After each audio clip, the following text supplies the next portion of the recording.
याद दिलाते हैं। राम नाम रटते रहो, राम नाम रटते रहो अंतिम सांस तक, जब तक घट में प्राण। किसी भी, जैसे कई कहते हैं मन कुछ दिखाई नहीं दिया, कुछ दिखाओ पहले। अब बच्चे को कहा जाता है कि आप डॉक्टरी की पढ़ाई पढ़ लो, डॉक्टर लग जाओगे, बहुत अच्छी तनख्वाह होगी, ठाठ से रहा करोगे, पंखों के नीचे रहोगे। अब वो बच्चा ये कहे, प्रवेश पा लेता है स्टडी में, और फिर ये कहे मुझे डॉक्टर दिखाओ, हॉस्पिटल दिखाओ। हॉस्पिटल अगर दिखा भी दिया, देख भी आया कि डॉक्टर ऐसे होते हैं, ये ऐसा काम करते हैं, तो फिर जब तक आप स्टडी पूरी नहीं करोगे तो उस हॉस्पिटल के देखने का फायदा क्या हुआ। अपनी स्टडी पूरी करो और फिर देखिए हॉस्पिटल में नौकरी मिल जाएगी आपने। तो यहां परमात्मा कहते हैं राम नाम रटते रहो। राम नाम माने भक्ति, जो परमात्मा का मंत्र आपको दिया गया वो। राम नाम रटते रहो, राम नाम रटते रहो जब तक घट में प्राण, और कभू तो दीन दयाल के भनक पड़ेगी कान। किसी भी सदग्रंथ को, किसी भी महापुरुष को के उनके ग्रंथ को, उनके विचारों को देखिएगा, प्रत्येक में यही प्रमाण दिया है कि अंतिम सांस तक भक्ति करते ही रहना। जब तुम शरीर छोड़कर जाओगे तभी उपलब्धि होगी। श्रीमद् भगवद गीता अध्याय नंबर 8 के श्लोक नंबर 13 में कहा है, अर्जुन मेरे सतर की जो भक्ति है, मैं ब्रह्म हूं, श्री कृष्ण में बोल रहा था। ओम इति एकाक्षरम ब्रह्म विवहारन माम अनुसमरन ये परियाति तजंदेहम स याति परमाम गतिम। मुझ ब्रह्म का केवल एक ओम मंत्र है, और अंतिम श्वास तक इस ओम नाम का भक्ति करता हुआ शरीर त्याग कर जाएगा तो मुझसे, ओम से मिलने वाली जो परम गति है वो प्राप्त हो जाएगी। इसी प्रकार यजुर्वेद अध्याय नंबर 40 के मंत्र नंबर 15 में कहा कि वायु अनिलम अथिदम भस्मांतम शरीरम ओम कर्तु समर किलबे समर कर्तुम समर। ओम नाम का जाप काम करते करते सेवन करो, विशेष कसक के साथ सेवन करो। मनुष्य जीवन का प्रथम कर्तव्य जानकर, मूल कर्तव्य जानकर ओम नाम का जाप करो। और भस्मांतम शरीरम, जब शरीर अंत होगा तेरा, उस समय इससे मिलने वाला अमरतम अथितम, इसके पश्चात आपको वो अमरत्व प्राप्त होगा। इसी प्रकार सूक्ष्म वेद में परमात्मा ने कहा है, नाम उठत नाम बैठत नाम सोवत जागवे, नाम खाते नाम पीते नाम सेती लागवे। राम नाम रटते रहो जब तक घट में प्राण, और कदे तो दीन दयाल के भनक पड़ेगी कान। तो इसी प्रकार सभी सदग्रंथ जो कांटे के सदग्रंथ हैं, खरे सदग्रंथ हैं, जिसमें दातम मार्ग सही है, उनका एक ही विचार है और एक ही उनमें वर्णन है, और वो आपको प्राप्त है। परमात्मा भी ये कहते हैं कि परमात्मा का जो सच्चा नाम है, जो पूरा कोर्स कंप्लीट आपको दिया है, अंतिम सांस तक भक्ति करते रहना, और फिर यही आशा रखना कि कभी तो भगवान सुनेगा दीन की। आधीनी बहुत जरूरी है इस भक्ति मार्ग के अंदर। रावण ने भक्ति की, ऐसी सेक्रीफाइस किया भक्ति में भगवान के लिए, कोई कर नहीं सकता। यहां से धड़ काट दिया, दोनों हाथ और सिर चढ़ा दिए भगवान के, लेकिन जैसा किया वर्कडन मिल गया, लेकिन मोक्ष नहीं हुआ, क्योंकि उसके अंदर आधीनी नहीं आई। अब क्या बताते हैं, वे विक्षण के अंदर आधीनी आई रावण के भाई में, रावण में आधीनी नहीं आई। तो जिस लंका, जिस राज्य को प्राप्त करने के लिए रावण ने कितने दाढ़े भुगते, पहले तो घोर तप किए, सिद्धियां प्राप्त की, कुर्बानी की, शीश भी दे दिया, और फिर भी वह लंका नहीं रख सका, क्योंकि उसके पास पूर्ण परमात्मा की भक्ति नहीं थी, और उसकी भक्ति के बिना अधीन जीव में आ नहीं सकती। और विभीषण अधीन हुआ परमात्मा। मुनिंदर नाम से आए हुए थे त्रेता युग में, मुनिंदर ऋषि के वो शिष्य हुए थे। कौन? मंदोदरी और विभीषण।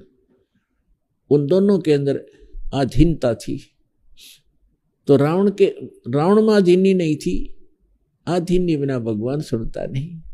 अधीनी के पास है पूर्ण ब्रह्म दयाल, मान बढ़ाई मारियो भाई बेअदबी सिर काले।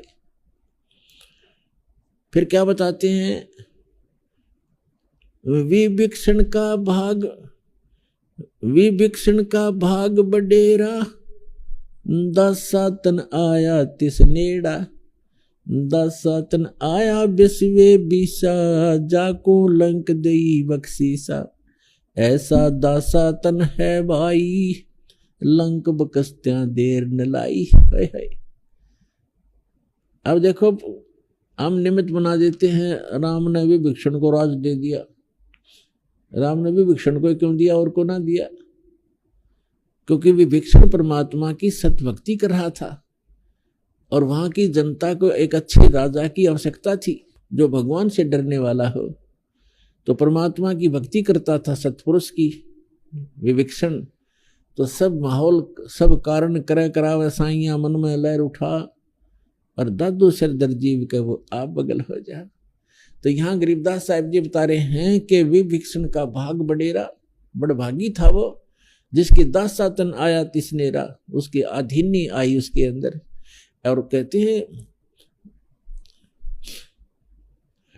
दासातन आया बिस्वे बीसा, अर्जा को लंक देई बख्शीसा। बख्शीश में मिली उसने परमात्मा की सतभक्ति करने से। ऐसा दासातन है भाई, लंक बख्शते वार न लाई। अगर यहाँ के संसारिक सुख भी तुम चाहो तो भी परमात्मा कहते हैं जैतन राजपाट भी चाहिए, हमरा इधर ले ध्यान। लेकिन ये राजपाट आपके जीवन का दुश्मन है। यहाँ तो गरीब बनकर रहना पड़ेगा, इच्छाओं का नाश करके जीना पड़ेगा। एक सारी सृष्टि का संचालक, सबको राजा को भी वही दे रहा है उसकी किस्मत अनुसार। और वो एक झोपड़ी में बैठ के दुल्हे का काम किया करता था, वो पागल थोड़ा ही था। जो परमात्मा, जिसको हम एक धाणक दुल्हा कहा करते, कवि कहा करते थे, और जिसके निमित्त 18 लाख व्यक्ति आगे, और उन 18 लाख व्यक्तियों को मोहन भोजन खिलाया 3 दिन, और एक असर फिर एक दौर दिया उस झोपड़ी में बैठे ने। वो दुल्हा था, वो तो परमपिता थे, सारी सृष्टि के संचालक थे। लेकिन वो लीला क्यों कर रहे थे कि आपको जीने के लिए, इस भक्ति प्राप्ति के लिए, परमात्मा प्राप्ति के लिए, मोक्ष कराने के लिए ऐसे जीवन जियो जैसा मैं था। भगवान की रजा में राजी रहे, जो दे उसने खावे, और घनी इच्छा नहीं रखे। और यदि आपको आवश्यकता भी पड़ेगी इस जीवन में किसी भी प्रकार की, तो ऐसे मदद होगी जैसे परमात्मा ने 18 लाख व्यक्तियों को, 18 लाख 200 व्यक्ति आकर बारात में, और एक महीने पहले चिंतित हो जाता है पूरी फैमिली, आसपास के मित्र, भाईचारा भी दुखी हो जाता है कि 200 आदमी आओगे, खाने की व्यवस्था करनी है। और खाने के लिए घर वालों को बाद में कहते पहले बारात ने जमा दो, कहीं कम ना रह जा भोजन। 18 लाख कलेजा हिल जा प्रधानमंत्री का, 18 लाख आदमियों को एकदम भोजन खिलाना हो जाता है। तो वो क्या एक दुल्हाए थे? तो परमात्मा ने ये लीला की क्यों? कि भाई भक्ति पाने के लिए गणे धन की जरूरत नहीं है, आत्मा निर्मल रखो, फिर आपके चरणों में रहेगी सारी चीज, हर वस्तु आपके चरणों में रहेगी। तो कबीर साहब कहते हैं, कबीर सब जग निर्धना, धनवंता ना कोय, धनवंता सो जानियो जिस पर राम नाम धन होए। जिसके पास ये राम नाम धन है, उसके पास सब कुछ धन, सारा ही धन उसके पास। और कबीर साहब कहते हैं, टोटे में भक्ति करे, कई दुखी होते हैं कि हमें बहुत कर्ज है, बड़ा दुखी है, टोटा बहुत है। कबीर साहब कहते हैं टोटे में भक्ति करे सोए सही सपूत, और मायाधारी मस्करे ना जाने कितने जालिए ऊत। वही सपूत है जो ऐसी सती थी भगवान पर आस्था रखकर फिर देखना भगवान क्या उससे कोई छुपी है, आपकी दुख, आपका दर्द क्या उससे छुपा है।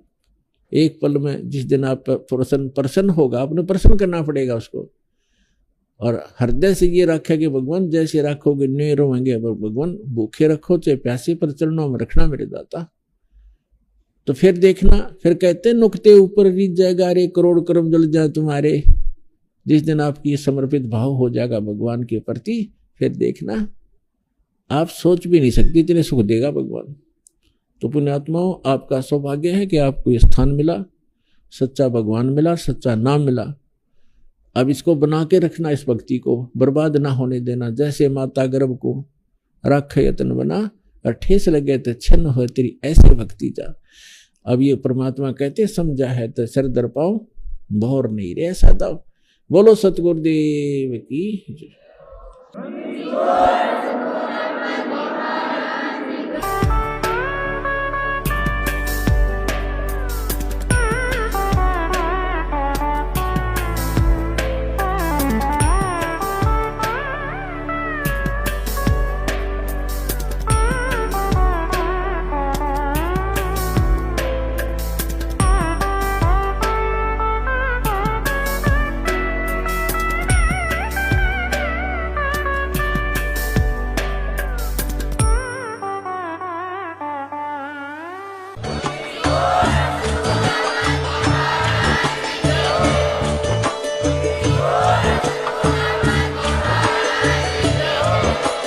आप सुन रहे थे जगत गुरु तत्वदर्शी संत रामपाल जी महाराज जी के मंगल प्रवचन। अधिक जानकारी के लिए विजिट कीजिए हमारी वेबसाइट www.jagatgururampalji.org। संत रामपाल जी महाराज जी के शुभ आशीर्वाद से पूरे विश्व भर में 500 से भी ज्यादा नाम दीक्षा केंद्र हैं, जिन पर संत रामपाल जी महाराज जी द्वारा ऑनलाइन निशुल्क नाम दीक्षा दी जा रही है। अपने नजदीकी नाम दीक्षा केंद्र का पता करने के लिए संपर्क करें 8222880541।